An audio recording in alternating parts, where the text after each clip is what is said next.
remember the first time we bought property around here. The first time we bought land, we used all our faith, did everything, bought the property. One morning, I was sitting in church. Pastor was preaching. He was right here. I was sitting down here. He was preaching. And then he said, oh, the land that my wife and I bought, I've sold it. We're sowing the money. And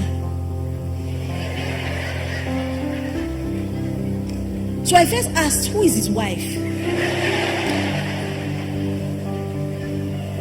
Because when I left the house, we discussed of how we're going to build the land, and we had discussed. So I don't understand. Pastor K turned 40.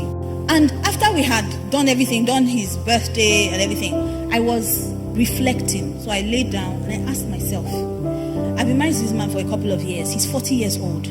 What does he have in his account?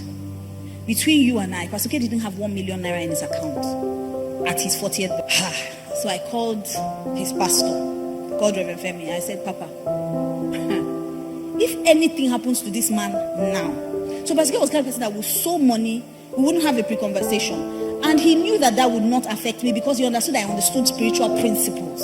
Because if God is your source and God is a spirit, you must operate with the same principles he gave you. So tithing, giving, sowing was not an issue. Now I'm not saying you shouldn't discuss it though, because some people, you now come and try that. The way you reach of your wife, the way your wife go jack you. He knew I would not jack him. That's why anytime Pastor K takes money, I'll take money. But I'll save it for him. So I opened an account. I'll save it for him. I said the money, I was saving it for you and I plan to give it to you when you turn 50. And he looked at me and said, how much can the money possibly be that you are taking? When I told him how much I had spent, and that's why I told you, gather the fragments that remain. You'll be shocked. You'll be shocked at what 10K every week can do if you leave it and invest it for 10 years. You'll be shocked.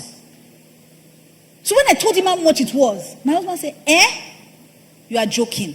He said, I have saved this much without my knowledge. He said, let's do it well.